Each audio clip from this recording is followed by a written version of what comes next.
Shalom, ¿cómo están? Que el Eterno los bendiga grandemente. Hoy vamos a hablar un ratito sobre el pecado y cómo influye sobre nuestras vidas. Dice el libro de Santiago, capítulo 4, versículo 17, y al que sabe hacer lo bueno y no lo hace, le es pecado. Pecado es una transgresión voluntaria, una desobediencia consciente a la ley de Dios, a la voluntad de Dios, al corazón de Dios, porque conoce la palabra, pero no la pone en práctica. O sea, una cosa es conocerla y otra cosa es vivirla. Muchos dicen, y bueno, yo soy rebelde, yo sé que no cumplo con esto, con aquello. Bueno, Dios también lo sabe. El tema es llegar al reino de los cielos, por eso este tiempo espiritual donde Dios nos habla del pecado. Hay desobediencias inconscientes y hay desobediencias por ignorancia, pero no es el caso de algunos u de otros, porque muchos conocen y eso es transgresión. Y dice la palabra de Dios que la paga del pecado es la muerte espiritual. El libro de Génesis capítulo 6, versículo 5 dice: y vio el Señor que la maldad de los hombres era mucha en la tierra, y que todo designio de los pensamientos del corazón de ellos era de continuo solamente hacia el mal. Amado, la generación de Noé simboliza a nuestros días, porque el denominador común es que tenían pensamientos hacia la maldad en forma constante, continua.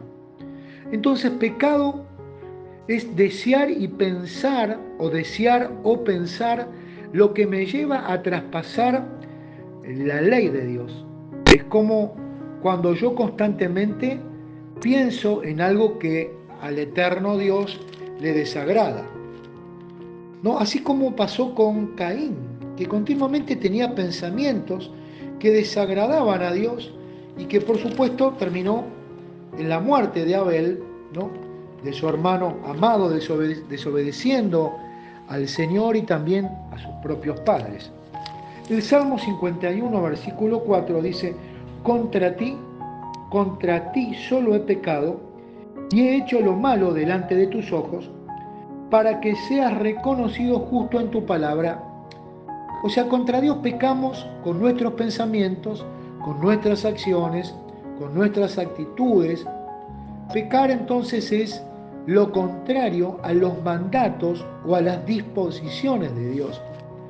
Es lo que ofende al Eterno, lo que ofende su santidad, lo que ofende su perfección y lo que ofende su justicia. En hebreo, el vocablo het significa pecado.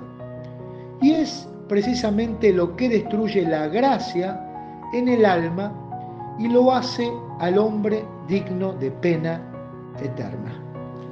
Claro, porque el mismo Pablo dice en Romanos 6:23 que la paga del pecado es la muerte y el pecado es lo que destruye la obra de Dios en nuestras vidas.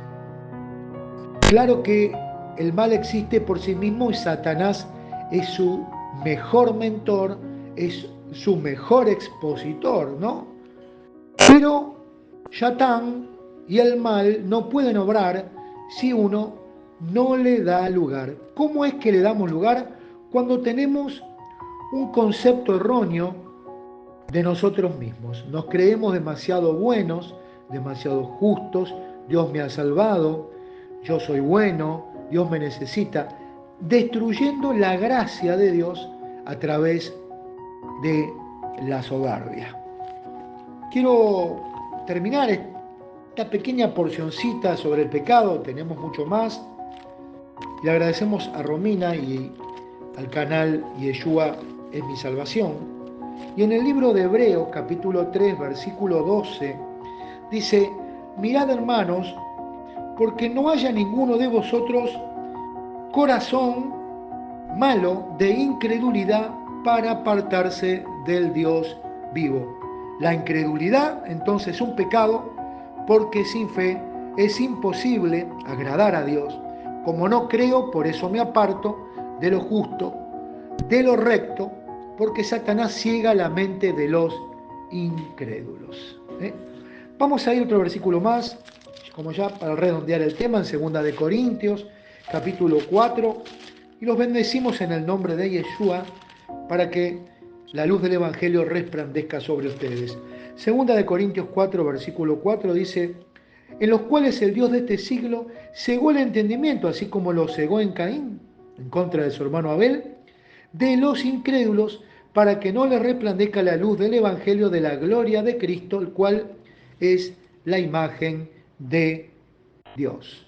Creen en el Evangelio hasta que lo tienen que vivir, y cuando lo tienen que vivir ya no creen, porque duele, porque cuesta, porque no es fácil mantenerse en la fe y en la sana doctrina. Que el Eterno, el Dios de Israel, los bendiga y nos veremos próximamente en algún capítulo más adelante. Shalom.